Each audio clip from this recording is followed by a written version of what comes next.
também, eu queria utilizar um exemplo, que é um exemplo que o professor o professor Sérgio Cavalieri Filho, ele acaba utilizando também dentro da sua obra para explicar um pouco acerca do nexo de causalidade, tá? A gente vai falar sobre concausas hoje, mas é interessante eu falar esse primeiro caso para a gente, de fato, fechar, vamos colocar assim, essas ideias, beleza? Então, se alguém tiver alguma dúvida, vocês também coloquem para mim, não tem problema algum, tá? Vamos imaginar. Foi uma situação que foi a seguinte, ó. Houve uma ação que tinha como objetivo uma tentativa de reparação em relação a uma queda de um muro, tá? Existiu esse processo se prolongou de forma excessiva durante um grande tempo, e a discussão sobre esse processo, que envolvia essa queda do muro, era exclusivamente sobre nexo causal e culpa. Existiam inúmeros réus dentro desse caso, tá? Foi feita a instrução probatória, e dentro da instrução probatória foi deferida a prova pericial, e a prova pericial constatou 4 elementos. Quais são? Que a construção de um outro muro, foi construído um novo muro nos fundos de um terreno, e esse terreno a gente vai chamar terreno A, tá? E a construção desse muro dentro dos fundos do terreno A fez com que houve um bloqueio das águas pluviais, tá? Então, houve uma construção de um muro e não foi oportunizada a abertura para passar ali as águas pluviais. O que aconteceu? Na falta desse transporte, vamos colocar assim, essas águas pluviais, elas foram ali colocadas dentro de uma questão que, assim, ela não tinha escoagem, ela não conseguia passar por esse muro, e aí a gente tinha essa galeria de águas pluviais, e essa faixa de terreno era destinada exatamente para esse fim, ou seja, para que essas águas passassem por lá, beleza? E aí nós temos a responsabilidade de quem para fazer a manutenção disso, para fazer a reparação de eventuais questões da administração pública. Então, foi construído um muro, e dentro desse muro, ele proibiu ali, ele bloqueou as passagens das águas pluviais, e essa data ela era destinada, de fato, para que essas águas passassem por ali, tá? E foi feito um aterro dentro de um terreno vizinho, que era de propriedade de B, então o muro era de A, o terreno vizinho era de B, e existe uma má qualidade desse muro que acabou caindo, tá? Então, aqui, qual que foi a primeira questão que foi colocada, né? Quais foram as condições que melhor se adequavam ao resultado, ao evento danoso? Ou seja, a nossa aplicação da nossa teoria da causalidade adequada. O Tribunal de Justiça do Rio de Janeiro, que foi quem analisou esse caso, a 5ª Câmara Civil do Tribunal de Justiça do Rio de Janeiro, eles entenderam o seguinte, que o muro construído por A, nos fundos desse terreno aí, sem a abertura das águas pluviais, foi a causa que melhor se adequava para os resultados que esse muro que acabou ruindo gerou, tá? Esse tema foi discutido novamente por uma série de questões, uma série de pontos. Então, assim, é muito interessante, por quê? Porque antes da construção desse muro, propriamente dito, existia ali um escoamento natural de águas, e nós tínhamos ali uma servidão, né? E essa servidão é uma passagem natural, que consta em matrículas de imóveis, etc. E essa servidão ela foi rompida em decorrência da construção desse muro. Então, já foi uma causa direta e uma causa imediata em relação à própria queda do muro, né? Então, nós temos ali essa interrupção dessa galeria, e essa foi, de fato, a causa mais adequada em relação a este muro, tá? Assim, foram geradas várias coisas, porque nós tivemos ali problemas em relação ao meio ambiente, em relação a prejuízos sofridos pela vizinha, em relação à administração pública, ou seja, existiu ali uma série de questões e ali foi, de fato, colocada se seria responsabilidade da administração pública que não fiscalizou a construção desse muro em um lote que era destinado para a construção dessa galeria pluvial ou não. E aí, o que foi julgado lá no Tribunal de Justiça do Rio de Janeiro. Então, eu separei aqui para vocês também um trecho desse voto. Ó. Ação objetivando ressarcimento de prejuízos consistentes na queda de um muro por pressão decorrente do afluxo de águas pluviais. Então, comprovando que a causa adequada do evento foi a construção de um muro em prédio vizinho, sem abertura para a passagem das águas, confirma-se a sentença que condenou o dono do muro que, servindo de anteparo, desviou as águas. Tá? Então, a indenização há de corresponder ao custo de reprodução do muro que ruiu e não ao de outro muro de custo mais elevado que a autora resolveu construir. Então, continuando aqui, ele fala assim, ó, não procedendo, criou-se um antirreparo ou obstáculo ao curso das águas que, não tendo por onde escoar, afluíram para o muro da autora, fazendo pressão sobre ele, que acabou por não resistir e desabou em grande parte. Então, dúvida não há, sim, de que a causa adequada para a queda do muro da autora foi a construção sem vazadoras para as águas do muro da rede. Então, qual que foi, novamente aqui, o grande problema? Acho que dentro desse voto fica mais claro ainda o caso. Foi construído um muro e esse muro barrou a passagem das águas pluviais, perfeito? A água precisava escoar para outro lado, para outro lugar. E ela começou a escoar para um outro muro que era um muro ruim. Foi constatado na perícia que esse muro era de fato ruim, tá? Só que o que foi de fato a causa adequada? Foi a construção desse muro que fez o desvio do curso natural das águas, tá? Natural ou artificial, mas previamente concebido pela administração pública. Então, é exatamente esse o ponto. Independentemente se o muro era ruim, só que a melhor causa que se adequa para este evento danoso foi, de fato, a construção desse muro que impossibilitou ali o transcurso, né, vamos colocar assim, das águas, beleza? E deu uma pressão a mais nesse muro e esse muro caiu e esse réu foi condenado, no caso, o vizinho que construiu esse muro que interrompeu a passagem, a ressarcir os prejuízos do muro do vizinho, tá? Beleza? Então, vou começar aqui a compartilhar essa aula de hoje para falar dessas concausas, né? Bem, concausa. Concausa é um tema muito interessante, novamente, é um tema que se aplica tanto para o nosso direito penal quanto para o nosso direito civil. A concausa nada mais é do que uma outra causa, tá? Então, é uma concausa, uma outra causa que, quando a gente agrupa, quando a gente soma com a causa principal, ela vai concorrer de forma adequada para o resultado. Então, é uma causa que, somada à causa principal, vai fechar ali a soma dos prejuízos, vai, enfim, a desgraça, né? Quando soma uma concausa com a causa principal, nós temos ali aquela ideia que eu estou passando para vocês agora aqui, tá? Essa concausa é muito interessante, por quê? Porque ela não vai iniciar e ela nem vai interromper o processo causal. Ela vai apenas potencializá-lo, ou seja, ela vai apenas reforçar esse processo causal.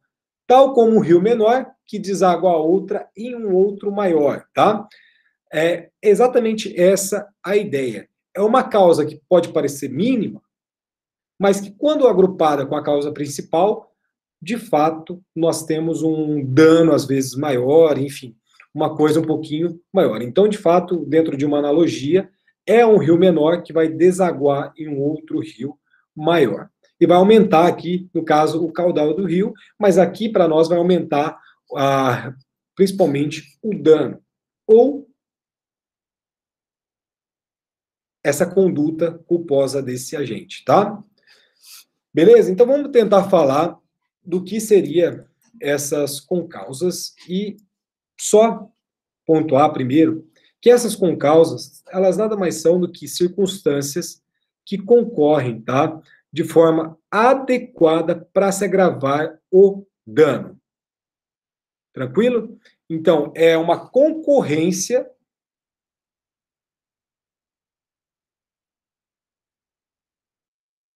aumentar o dano, vai agravar este dano causado, tá? Então, nós temos essa ideia de concausa, beleza? Mas essa concausa não necessariamente, porque nós vamos entender concausa superveniente, concausa pré-existente, tudo isso, mas ela não tem a virtude de excluir esse nexo causal. Ela não tem a possibilidade de romper esse nexo causal, por quê? Porque o nexo causal, ele, novamente, ele é desencadeado por essa conduta culposa lato sensu, e essa conduta culposa é a que vai produzir este dano. Nós estamos em sede de responsabilidade civil, perfeito? E a concausa, ela não tem a virtude de excluir, de afastar o nexo causal decorrente dessa conduta culposa, que foi a conduta que gerou, que produziu o dano, tá? Então, a concausa, ela só vai, e existe nessa hipótese, ela só vai deixar de ser causa do dano quando? Quando nós estivermos diante de uma natureza. Quando a gente tiver uma consequência lógica. Quando nós estivermos diante da experiência, da consequência, do desenrolar dos fatos. Ou seja, algo que já era imaginado. Perfeito? Então, é uma coisa tão imaginada, que todos nós sabemos, que é algo extremamente relevante para a produção do dano. Se for relevante, sim, nós estaremos diante da concausa, beleza? Por quê? Novamente, concausa é outra causa que, juntando-se à principal, ela concorre adequadamente para o resultado danoso. Mas, se essa concausa for uma consequência lógica das coisas, uma consequência do desenrolar dos fatos, não faz sentido a gente falar dela. Por quê? Porque é algo natural. É algo que iria, de fato, acontecer somente pela causa principal. Beleza? Mas ela acaba aparecendo, né, em virtude de outras circunstâncias de forma extraordinária, de forma excepcional. Então, na verdade, o agente, essa pessoa que será responsabilizada, vai suportar os riscos que são causados, né, em decorrência da sua própria conduta. Então, a vítima, ela não se encontraria na situação que ela está se não fosse o evento danoso que essa pessoa, que esse agente causou a ela, tá? A gente vai entender muito isso nos casos práticos, beleza? E nos exemplos. Bem, para vocês aqui, uma lição de Von Tour, citado pelo Martinho Garcês Neto, que ele vai colocar para nós a seguinte lição, ó. A obrigação de indenizar não excede nunca os limites traçados pela conexão causal, mas o ressarcimento do dano não exige necessariamente que o ato do responsável seja a causa única e exclusiva do prejuízo, tá? Por que nós estamos aqui? Vamos lá. O dano, não necessariamente, ele vai surgir ali de uma consequência direta da conduta de um agente. Beleza? Então, às vezes, o dano ele vai surgir diante de várias outras circunstâncias que conversam, que se interrelacionam entre si. Que aí sim, agrupadas, geram de fato esse dano, tá? Então, diversas causas pode sim gerar um único dano. E para nós, aqui na responsabilidade civil, sempre amparados pela teoria da causalidade adequada, nós precisamos entender o seguinte, que basta o autor, o agente, ser responsável por uma dessas causas que levou o evento danoso, uma das causas que vai prover o dano futuro, e manter e dialogar com todas as outras circunstâncias, este agente será responsabilizado, tá? Vamos um pouco aqui colocar os pés no chão. Já diferenciei para vocês a ideia do dolo no direito penal e o dolo aqui no direito civil, né? No ponto mais específico possível, porque lá, aquela conduta dolosa que não gerou aquele resultado imaginado pelo agente, vai ter consequências gravíssimas. Aqui, para nós, o direito civil, o agente pode agir com dolo, mas se ele não atingiu aquele resultado que ele imaginava, não necessariamente a gente vai ter a imposição de indenização. Então, vamos colocar a seguinte situação. Uma lesão pode ser, de fato, levíssima, tá? Mas uma lesão leve pode gerar consequências inimagináveis, consequências gravíssimas. Por quê? Porque a gente não sabe como que é a condição de saúde de cada agente cada pessoa que a gente se envolve. Você não sabe que uma consequência, que é uma consequência que nenhuma pessoa teria um prejuízo tão grande, se causada a outras pessoas, pode gerar consequências gravíssimas, como a morte. Então, assim, são situações que não necessariamente o agente conhece, de fato ele não conhece, porque é impossível a gente conhecer, mas que um dano causado por ele, e essa conduta causada por ele, que pode ser uma conduta leve, mas que gerou um dano, se agrave de forma gigantesca, em decorrência de uma concausa. Beleza? Vamos lá. Vamos entender a primeira possibilidade, que são as nossas chamadas concausas pré-existentes. Beleza? O que seria isso? Primeiro, eu gostaria de trabalhar aqui um exemplo, né? Como eu coloquei para vocês, a gente não sabe como que é a situação física de todas as pessoas que a gente se envolve no dia a dia. Então, um acidente de trânsito causado por uma pessoa que às vezes tem alguma condição de saúde pré-existente que não seja uma condição benéfica a ela, pode sim gerar consequências muito maiores do que uma pessoa que não tem essa doença pré-existente, tá? Então, é nítido que não necessariamente só envolve questões de saúde, mas as condições pessoais de saúde da vítima, bem como as suas predisposições patológicas, sejam, embora agravantes do resultado, em nada vão diminuir a responsabilidade do agente. A gente vai entender muito bem isso daqui, tá? Tanto a nossa doutrina quanto a nossa jurisprudência, elas entendem que as nossas concausas pré-existentes, elas não excluem o nexo de causalidade. Ou seja, elas não eliminam a nossa relação causal. Doutrina e jurisprudência olharão as nossas concausas pré-existentes como aquelas que já existiam quando da conduta de um eventual agente anterior ao próprio desencadeamento do nexo causal. Então, por exemplo, vamos colocar uma pessoa que é hemofílica, né? Então, a pessoa tem uma condição de saúde frágil, né? E uma lesão leve que vai causar ali para essa pessoa, decorrente, por exemplo, de um atropelamento, né? Vamos imaginar que você atropela uma pessoa dentro dessas condições de saúde, e é uma lesão leve. Mas essa lesão leve pode sim gerar a morte desse indivíduo, tá? Por exemplo, morte por complicações de uma eventual vítima de atropelamento diabética, né?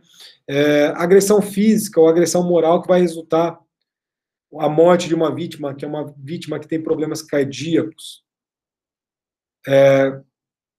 Um dano muito pequeno em relação ao golpe dentro da cabeça da pessoa, que vai gerar uma fratura de crânio em razão da fragilidade congênita do osso frontal. Então, assim, são condições pré-existentes que determinado agente não necessariamente tem o conhecimento, mas que aqui que está a importância disso. Em nada vai servir aqui para nossa responsabilidade civil, tá? Porque vamos imaginar, essa pessoa diabética que morreu por complicações, de um atropelamento, se ela não tivesse sido atropelada, ela não teria morrido por isso. Então, novamente, teoria da causalidade adequada. É a causa que melhor se adequa ao evento danoso, tá? Qual que é a melhor causa que se adequa ao evento danoso? É essa pessoa ser diabética ou ela ter sido vítima de um atropelamento? Nitidamente, por ter sido vítima do atropelamento. Perfeito? Então, eu trouxe aqui para vocês lições de clássicos, tá? Que vão discutir essa ideia de concausas pré-existentes. Que DePage, Pearson e Villers, né? Sabatier. Vamos lá. O primeiro vai se referir às concausas pré-existentes dentro de uma ideia de receptividade pessoal da vítima. O que seria isso? São condições que são as condições mais improváveis, né? Que são condições secundárias ao dano causado por esse agente, que se processam, de fato, de forma anterior ao fato principal, tá? E se projetam, sim, perante a responsabilidade, tá? Então, como a gente não pode falar de conhecimento sobre todos os casos e todas as possibilidades, né, referente à saúde de uma eventual pessoa que nós não conhecemos, é nítido que esse agente, ele não pode ser, vamos colocar assim, beneficiado por isso. Por quê? Porque, na verdade, essa ideia de concausa pré-existente, ela não vai afastar o nosso nexo causal. Por quê? Porque se não fosse a culpa do agente que gerou, por exemplo, esse atropelamento, aquela vítima não estaria naquela situação em que esse evento danoso a colocou. Então, a doença, que era uma doença pré-existente, ela não teria se manifestado, ela não teria se revelado, ela não teria se agravado. Então, essa pessoa poderia até mesmo ter ali uma consequência referente a alguma cura, algo nesse sentido, a depender da hipótese, uma estabilidade em relação a variar com a patologia. O ponto principal é o seguinte, que se não fosse essa conduta culposa que gerou esse evento, essa pessoa estaria em plenas condições. Beleza? Então, por mais que o atropelamento seja um atropelamento mínimo, isso será, sim, preponderante lá na hora de a gente fazer novamente. A gente está falando aqui de responsabilização, não a extensão dessa responsabilização, tá? Beleza? Então, DePage fala isso. Pearson e Villers fala sobre predisposições patológicas da vítima. O que seria isso, né? Para a gente demonstrar que esse evento tem que ser reparado, nós temos que entender que, de fato, independe essa condição patológica da vítima. Por quê? Porque, ainda que esse fato culposo não tenha feito, senão precipitar essa condição dessa vítima, essas condições, querendo ou não, elas, vamos colocar assim, elas continuariam, cessariam, dependendo das possibilidades, tá? Então, isso foi potencializado em decorrência desse evento danoso. É isso que importa para nós. E o Sabatier, ele vai falar também de forma muito parecida aqui com os dois últimos autores, que ele vai falar de predisposições doentias ou mortais. Então, ele vai esclarecer que, na verdade, essas predisposições, essas disposições, na verdade, elas agravam ainda mais os resultados de um eventual acidente. Não vão impedir esse acidente, não vão afastar o nexo causal, nem nada disso, mas, na verdade, o acidente vai ser uma consequência que vai gerar a morte ou a agravação de eventual doença que essa pessoa já tenha, e é nítido que essa pessoa tem que ser responsabilizada, tá? Então, a concausa pré-existente, novamente, elas não afastam o nexo de causalidade, o agente será, sim, responsabilizado. Então, se uma pessoa tinha uma eventual patologia ou não, uma eventual predisposição ou não, isso não importa para o nosso nexo causal. Quando a gente falar de extensão de dano, novamente, vai ser importante a gente falar de culpa levíssima, culpa leve, etc. Mas aqui, para nós imputarmos o dever de indenizar, nada disso importa. Beleza? Avançando aqui. Com causas supervenientes ou concomitantes. Vamos lá.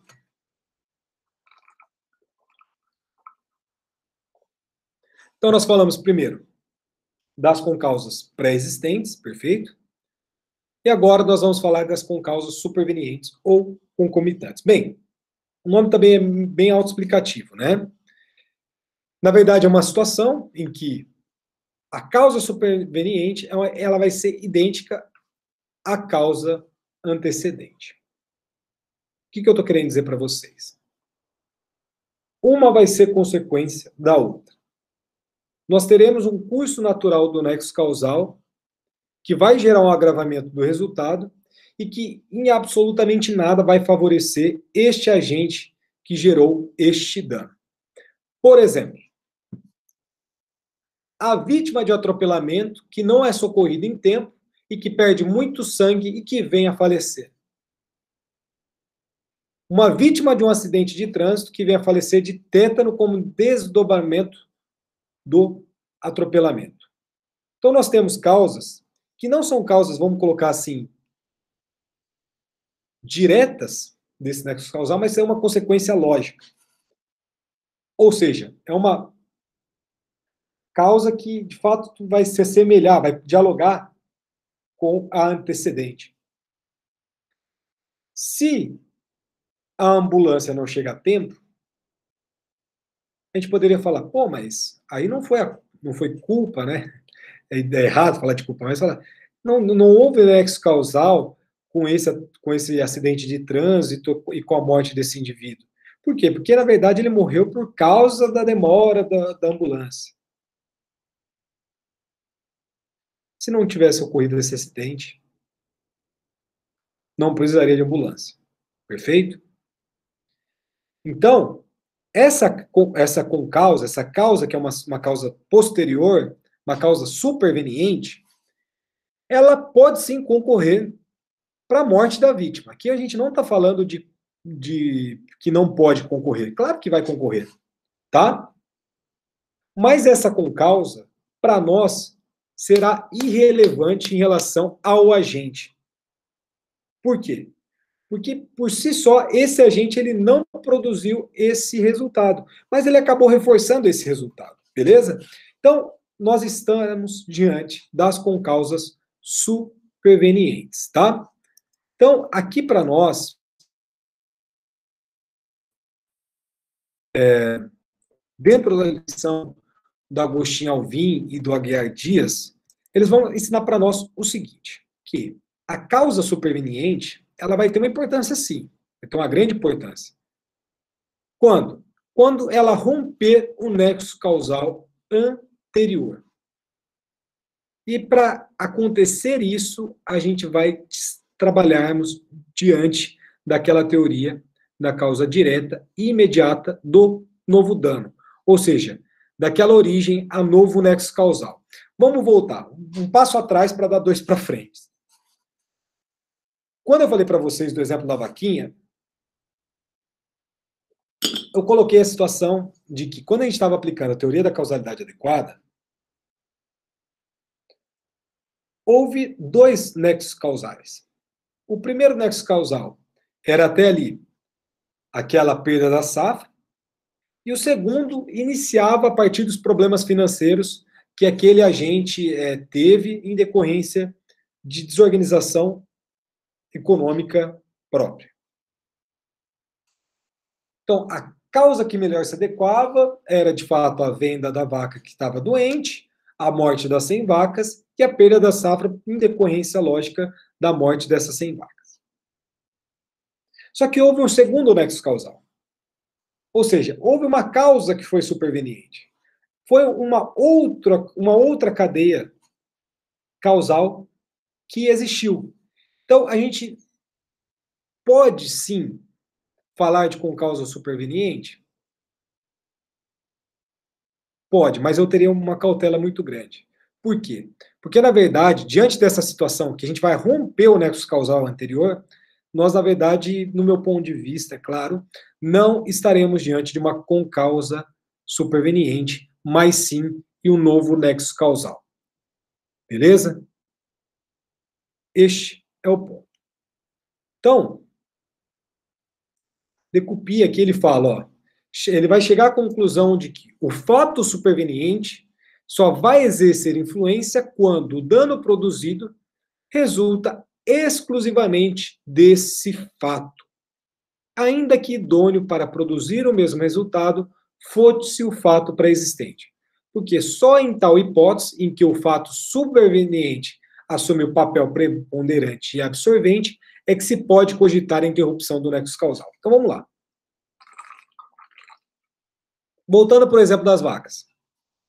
A desorganização financeira do agente deu início, em decorrência desse papel preponderante e absorvente, a uma nova cadeia causal.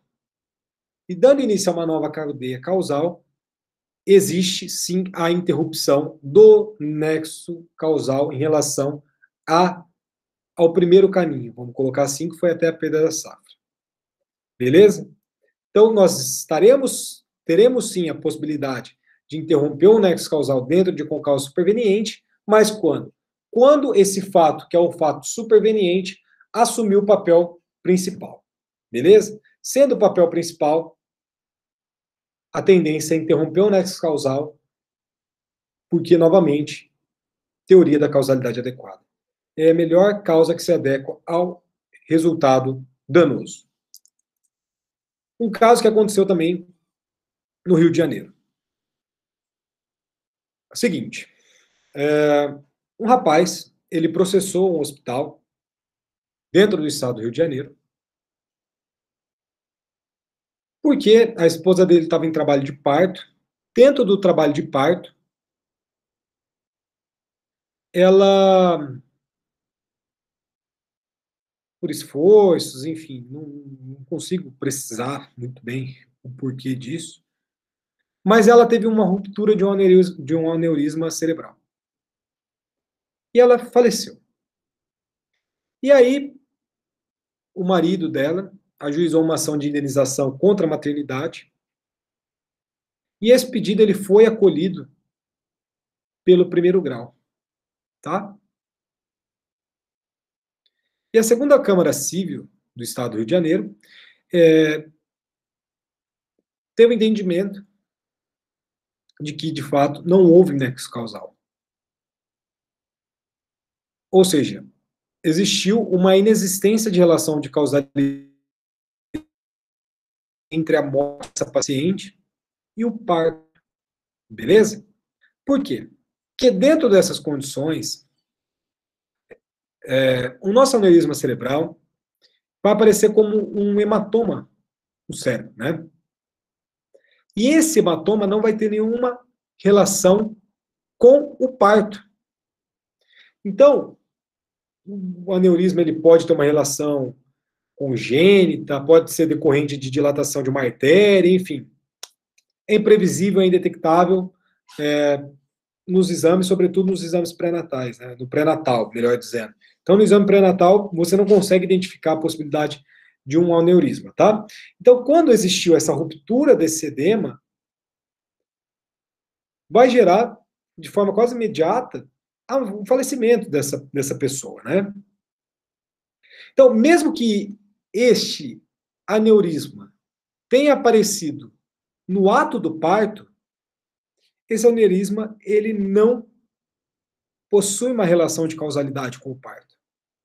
Ele é um fato concomitante. É ao mesmo tempo, é o mesmo dia, é o mesmo horário, é o mesmo local, mas uma coisa é o parto e uma coisa é o aneurisma. Então, são fatos concomitantes, beleza?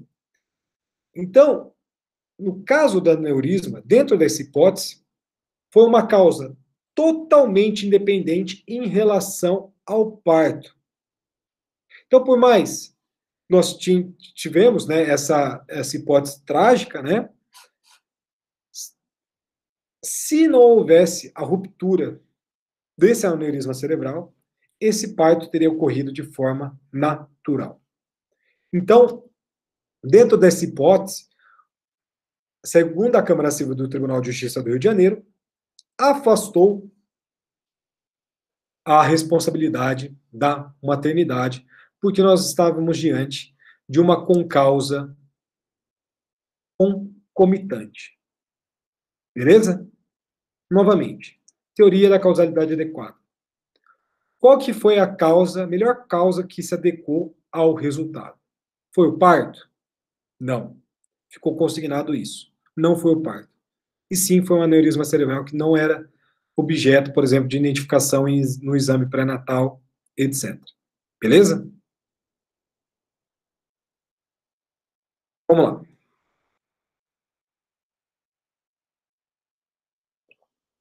Lá no direito penal, é muito comum a gente ouvir falar sobre concurso de agente, né? Coparticipação em crime, enfim. Aqui também, no nosso direito civil, isso existe, tá? Que é essa ideia de coparticipação, que para nós traduziremos dentro de uma ideia de causalidade comum. Então, condutas de duas ou mais pessoas que concorrem efetivamente para um evento danoso. Conduta de uma ou mais, de duas ou mais pessoas que, de fato, acaba consumindo este evento. Concorrem para este evento. Beleza? Então, a coparticipação pode ocorrer em relação a uma mesma causa, dentro do exemplo, A e B agridem C, física ou verbalmente. Ou quando o fato praticado por um agente é a causa adequada do fato praticado por outro.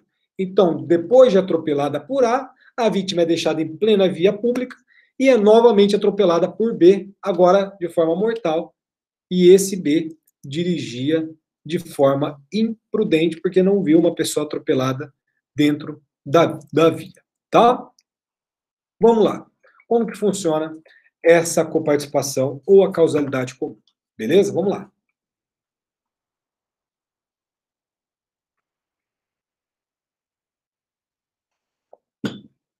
Novamente, o Von Thur, ele foi o cara que identificou essa hipótese de causalidades comuns, tá?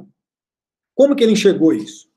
Ele conseguiu verificar que cada agente, cada partícipe, né, ele atuava em relação causal em prol de um efeito conjunto, né, um efeito somado. Então, ainda que aquele agente não tenha realizado de forma pessoal aquela parte do dano determinante imediato, gerou aquele resultado danoso. E aqui nós temos a responsabilidade pelo todo, tá? Então, novamente, por mais que esse A que estava lá na via pública, que atropelou essa pessoa, não foi aquele cara que levou a consequência fatal em relação a ela, ele participou em prol de um efeito conjunto, tá? Vamos trazer um caso prático para vocês enxergarem melhor, que também é um exemplo lá do Rio de Janeiro. O que aconteceu? 4 jovens, né, residentes do Rio de Janeiro, 4 colegas de trabalho. Em 2006, eles tiveram uma ideia muito boa de passar o carnaval em Salvador. Só que ao invés de passagens aéreas, passagens rodoviárias, eles optaram por viajar de carro. Então, eles, em 4, dividiram lá combustível, enfim, pedágios, toda aquela história, foram embora para Salvador. Chegaram em Salvador, curtiram o carnaval, beleza. Na hora de voltar para o Rio de Janeiro, na viagem de regresso ao Rio, o que aconteceu, né? Retorno, passaram-se aproximadamente 8 horas, né, de viagem, e já quase perto da meia-noite, esses amigos pararam para jantar, beleza? Quem conduzia esse veículo? Quase sempre era o proprietário. Então, o proprietário ele sempre estava viajando esse veículo, enfim. E é muito interessante que dentro desse jantar, que ocorreu ali por volta da meia-noite, esses amigos eles tomaram cerveja, tá? Eles beberam bastante cerveja, todo mundo tomou cerveja. E eles tinham esse hábito. 2006 isso. Não estou falando em 90, não estou falando em 80. Então, na hora de jantar, eles pararam lá para tomar uma cerveja. Continuando a viagem, o dono do veículo, que era o cara que geralmente conduzia esse veículo, ele fez como sugestão, trouxe como sugestão a ideia de parar um pouco, porque ele estava se sentindo muito cansado, muito fadigado. Que imagina, 8 horas depois de um carnaval em Salvador, tomando cerveja na hora da janta e dirigindo, ele estava cansado. Mas o que aconteceu, né? Eles tiveram ali uma reunião, vamos colocar assim, e todos queriam chegar de forma imediata no Rio de Janeiro. Todos estavam cansados, todo mundo queria, enfim, chegar em casa. E aí, ao invés de parar, um outro colega foi lá e assumiu a direção do veículo, tá? Menos de 1 hora depois, dentro de uma curva, o motorista acabou cochilando, passou reto. Esse veículo acabou capotando 3 vezes. Gerou resultados ali graves, de lesões graves, em um dos viajantes que o deixaram paraplégico, tá? O que vocês acham que aconteceu dentro dessa situação? Então, 4 colegas voltando de Salvador, os 4 cansados, pararam para jantar, os 4 ingeriram bebida alcoólica, cerveja, os 4 toparam seguir a viagem, mesmo sabendo das condições que eles estavam, e um, assim, deu lesão grave para quase todos, né? Quase todos ficaram bem maus, mas um ficou paraplégico. O que vocês acham? Quem que deve ser responsabilizado por esse acidente? O motorista, o proprietário do veículo, os 4? O que vocês acham?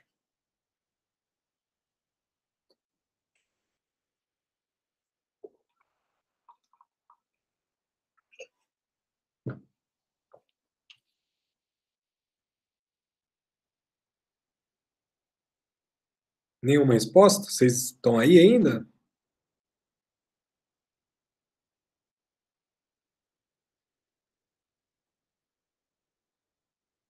Motorista do dono. Agora eu não entendi. Ah, motorista que causou o dano. E o dono, tá? Isso daí é uma ideia que a gente vai estudar, que de fato é uma súmula do STJ, que tanto o proprietário do veículo quanto o condutor respondem ali de forma solidária. Só que aqui nesse caso a gente não está falando disso. A gente está falando de nexo causal. Então, o que entendeu o Tribunal de Justiça do Rio de Janeiro? Obrigado pela resposta. Pelo menos uma pessoa se manifestou, né? Não poderia somente responsabilizar o motorista, nem só o proprietário desse veículo. Por quê? Porque os 4 foram responsáveis por este dano. Inclusive aquele cara que ficou paraplégico. Então, todos estavam viajando de forma muito além das horas recomendáveis, todos beberam muita cerveja na hora de jantar, todos tinham pressa e concordaram em seguir com essa viagem, todos concordaram que aquele colega que foi o motorista que causou o acidente, ele assumisse a direção do veículo. Então, todos somados deram causa ao resultado. Foi aplicado aqui, então, a ideia de causalidade comum. Então, todos, na verdade, integram um único corpo, e sendo todos este único corpo, todos serão considerados responsáveis pelo evento. Beleza? É um caso muito interessante que veio lá do nosso Rio de Janeiro. Para finalizar as concausas, então falamos de concausa superveniente, pré-existente, falamos da coparticipação ou da causalidade comum, e agora nós falaremos da causalidade alternativa, que na verdade aparece como um braço da causalidade comum. tá? Por quê? Quando eu comecei a explicar para vocês nexo causal, a gente já pontuou que a coisa mais difícil da gente fundamentar, talvez, é o nexo causal. Então, definir o nexo causal, quando o dano é gerado ali por uma pessoa integrante de determinado grupo, por exemplo, uma greve. Dentro da greve vai lá uma pessoa e, vamos supor, um exemplo só, tá? E joga uma pedra dentro de um banco. Ou de uma obra pública, de uma prefeitura, algo nesse sentido. Como que a gente vai identificar o nexo causal desse dano em relação a todas as pessoas que estavam envolvidas dentro daquele ato? É muito complicado, né? Então, muitas das vezes, a gente não vai conseguir identificar quem foi esse agente que de fato causou este dano dentro de todos os outros agentes deste movimento, enfim, dessa questão, né? Tem um exemplo muito interessante dentro do próprio Código Civil, a gente vai estudar isso ainda também, que é o nosso artigo 938 do Código Civil. O que diz o nosso artigo 938 do Código Civil? Deixa eu abrir aqui rapidinho.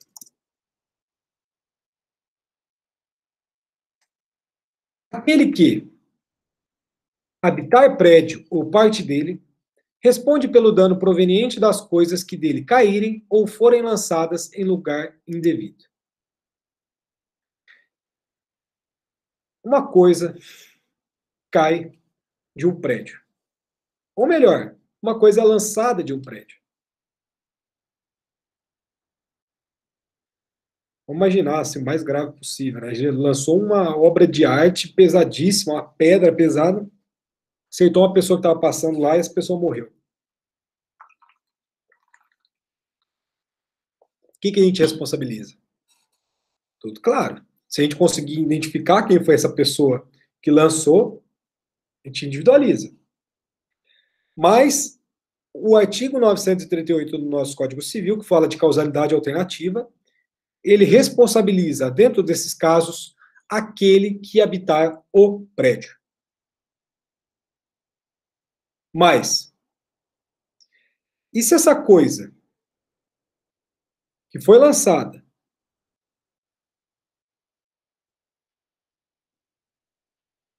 e a gente não conseguir, de fato, identificar da onde essa coisa foi lançada, quem vai responder? Então, dentro da primeira ideia, é muito fácil. Jogou, identificou, individualizou. Mas e se a gente não conseguir identificar? Como que a gente vai trabalhar essa hipótese, né?